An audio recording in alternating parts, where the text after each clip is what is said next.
Nako, para nakakaawa po ang Malacanang dahil sa yung episode 2 ng podcast ni Pangulong Marcos Jr., parang wala pong pumansin. Hindi ko nga ho nabalitaan at inahanap ko sa mga newscasto, wala ho, parang dinedma at wala pong pumansin. Dito po kay Pangulong Marcos Jr. at natabunan ho siya ng mga iba't ibang mga issue. Nasa headlines pa nga ho itong si Vice President Sara Duterte.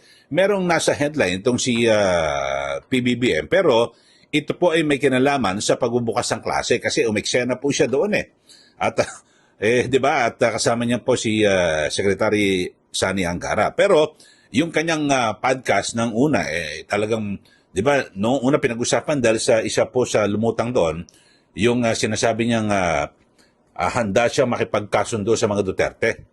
Pero yun, bago-bago tapos yung kanyang sinasabing cabinet revamp na wala naman pong nangyari. Siguro baka tinabangan na ho ang tao at hindi na po inabangan. Kasi pinanood ko yung mga newscast, yung mga malaking newscast, wala naman ho hindi po na headline itong episode 2 ni PBBM. So, ibig sabihin, wala na. Walang kwenta. Ito, pakinggan natin mga kababayan, no? At tinignan ko yung mga headlines. So, yung ulo ng mga balita sa mga newscast kagabi ho. Kasi alas 3 na nga po na ini-air ho nila yan. Tapos nung gabi, wala ho, no? Yung mga newscast. Ito, pakinggan ho natin na panoorin. Tinatayang nasa 27 milyong estudyante. Balik eskwela ngayong araw. Pero sinalubong ng mga dating problema. Pagtiyak ng gobyerno, inaaksyonan na ang mga kulang na silid-aralan at mga guro. Sa 20,000 na yun, 16,000 na ang na-hire ng DepEd na bagong guro. 10,000 naman na administrative. Kasunod ang panawagang mag-inhibit ang ilang senator judges, Vice President Sara Duterte nagsabing pagtiwalaan na magiging patas sila, pabor man o hindi sa kanya. Kung gano'n ang ating basehan sa inhibition, ay dapat din natin ipa-inhibit ang mga senators na meron ding bias against Sara Duterte, na tulad na lang ni Senator Risa Ontiveros. Sa gitna ng nagpapatuloy na tensyon sa Israel at Iran, 6 na OFW sugatan sa missile strike sa Israel. Isa sa kanila, kritikal ang kondisyon. Terminal 2 papuntang Terminal 3, 1,260, ganon? Taxi driver, labis ang singil sa pasahero sa naiya. Sinuspinde ang lisensya. 15 unit ng taxi company na bisto ng LTFRB na kolorong. Mga residente sa makilala North Cotabato nabulabog ng malakas na hangin na sinabayan ng pag-ulala ng yelo. At makiabisala sa world premiere ng inaabangang telephone fashion. Ayun na, entertainment na. So, parang wala ho, no, na nabanggit at hindi po binigyan ng pansin yung episode 2 na podcast ni Pangulong Marcos Jr. Kasi yung una na binabanggit, kasi pagbubukas po ng klase yan At, di ba, kahapon yan, June 16. At parang natural, no? Talagang babandera ho yan. Pero yung si BP Sara, yung kanyang issue dito po sa impeachment, sa pag-inhibit na dapat Senator Risa Ontiveros mag-inhibit din dahil siya talaga po siya anti-Duterte. Tapos wala ho. Sa podcast, yung BBM podcast episode 2, wala pong nabanggit. Ano ba nangyari? Ito pa, tignan ho natin iba pang newscast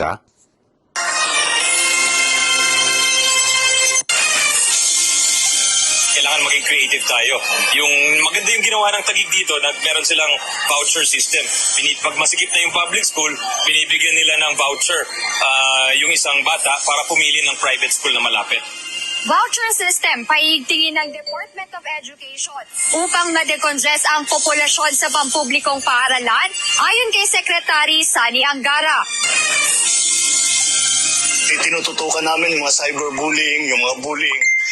Dahil nagiging malaking problema, mental health problem ng mga bata dahil hindi maayos ang patak. Kung talaga may bullying, hindi sila makapag-aral na mabuti. Insidente ng bullying sa mga estudyante pinatututukan ni Pangulong Ferdinand Marcos Jr. ngayong pasukan. Hindi mo magagawa ang 5-minute response kung hindi makapag-command ang ating mga chief of police. I want them to actually command, not only figuratively, but literally, they can issue a command over the radio, over the any communication na kung gusto nila. 8 chiefs of police sa Metro Manila inalis sa pwesto dahil sa kabiguang ipatupad ang 5-minute response. Pero ang kailangan talaga natin i-crack down dito, yung mga taxi na hindi sumusunod sa cap, hindi sumusunod sa price ceiling. No, so yun ang gagawin natin. No, yun ang gagawin natin ngayon. Magka-crack down tayo, lalong-lalo na sa mga major areas. Lisensya ng taxi driver na naningil ng sobra sa pasahero sa Ninoy Aquino International Airport, babawiin ng Land Transportation Office. Crackdown sa mga mapagsamandalang taxi driver, ipinag-utos ng Department of Transportation. Yung ating kababayan na nasa critical situation, naipit po yung kanyang leg. So, ito po, naipit po yung kanyang neck, yung kanyang lieg, and monitoring po ngayon kasi nasa ICU po siya. Isa sa 4 na Pilipinong lubhang nasugatan sa airstrike sa Israel, nasa intensive care unit. 72 Pinoy naghihintay na ma-repatriate. Vice President Sara Duterte hindi nahihingi ng dagdag na budget para sa taong 2026.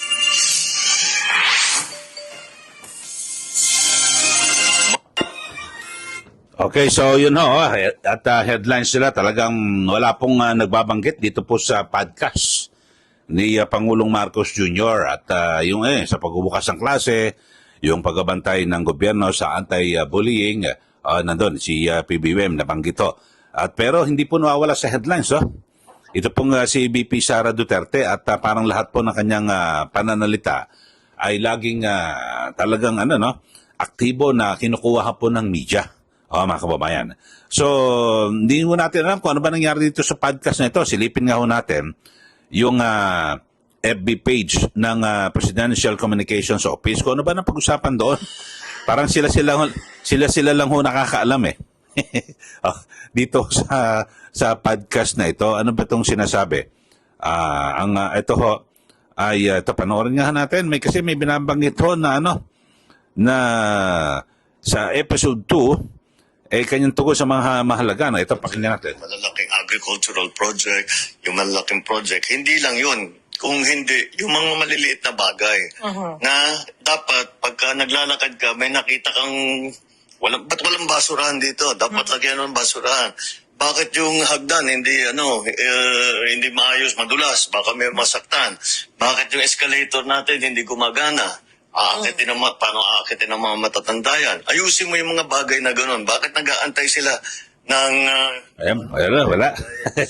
Yun ho, mga binabagit ni Pangulong Marcos Jr. At parang hindi po nabigyan ng pansin ng media. Sa bagay, ang mga headlines ho ngayon, siyempre, taon-taon ho yan.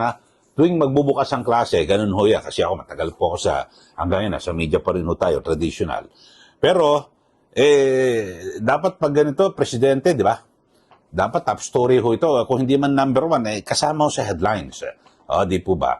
Yung, ito binabanggit ho ni Pangulong Marcos Jr. So, yun ho, parang ang gumamit lang ho ay ang TV5 kasi ang nag-interview itong si Cheryl Cosim. Pero sa iba pang mga network, wala pong parang hindi po nabigyan po ng importansya ito hong podcast ni PBBM episode 2. Kasi yung episode 1, kung yung pong matatandaan, ang nag-interview naman doon ay si Anthony Taberna. Di po ba? At pinag-usapan doon yung kanyang pakipagkasundo, yung pagbukas siya na pakipagkasundo sa mga Duterte, tapos yung pagbalasa sa mga miyembro ng gabinete. Tapos yan wala. Ngayon, episode 2, wala ho, hindi po pinansin. Na mga mamahayag kayo ho, yung ating mga taga-subaybay, may nabalitaan ba kayo kung anong binanggit ho? Kasi hindi ko buo na-interview kasi parang ang ginagawa ko, titignan ko rin sa mga newscast, baka may malaking sinabi si Pangulong Marcos Jr. na kung saan merong pwedeng epekto o sabihin natin malapit po sa sigmura ng taong bayan o yun talagang pwedeng interesado tayo. Pero wala ho, kung hindi pinatulan, wala ho.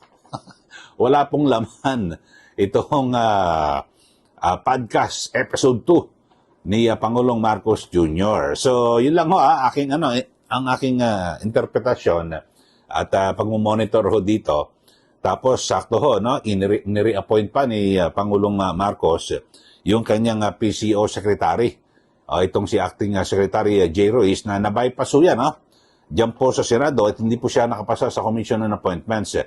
At para makapagpatuloy sa kanyang panunungkulan ay nire-appoint bilang acting PCO secretary. So magtutuloy-tuloy ho ang paglagapak at pag-mismanage sa komunikasyon dahil nandiyan pa rin si J. Ruiz. Yun ho, di ba? Nung pumasok ko yan, talagang dire-diretsong bagsak ho At di ba yung komunikasyon wala ho ewan ko lang ho, paranaw ko lang naman ho yan. At kilala ko rin ho yan mga kabayan matalino ho yan, matalino. Pero kailangan ho, hindi lang ho talino, di ba, sa ganyan. Kailangan may diskarte rin ho. At may karisma, mga kababayan. At alam nyo naman ho, yung kanyang mga pinagkukuha dyan sa Malacanang, parang ang sabi nga, may mga report May binabagit nga isang veteranong journalist na si Roy Mabasa parang kaibigan lang. Sino mga kabarkada, binigyan ng pwesto, barkadahan lang. Yun ho. So, kaya naman talagang wala ho mangyayari, pero, nasa sa Pangulo yan at baka naman, siya naman ay kontento na ganyan na lang ho mangyari at hanggang sa matapos yung kanyang tanaman, wala pong problema. Prerogative po niya na pumili ng kanyang magiging opisyal ng ating pamahalaan. Pero sa nakarang podcast niya, di ba, yung sinasabing cabinet revamp, wala naman nangyari. Yung cabinet revamp, ang mga na-target lang ho, yung mga sinasabing kilala na malapit ko kay sa dating Pangulong Duterte at yung isa lang nadali yung sa DNR tapos yung sa DOE si Lutilla inilipat sa DNR. So wala ho. Okay, so yun ho pangkalahatan ho natin na ating pinag-usapan ngayon ay yung podcast ni BBM episode 2. Tila wala pong pumansin. Yan lang ho Ibig sabihin mukhang wala hong laman at yung kanyang mga pinagsasabihin ron at hindi po interesado ang mga mamamahayag at siyempre ang mga mamayan.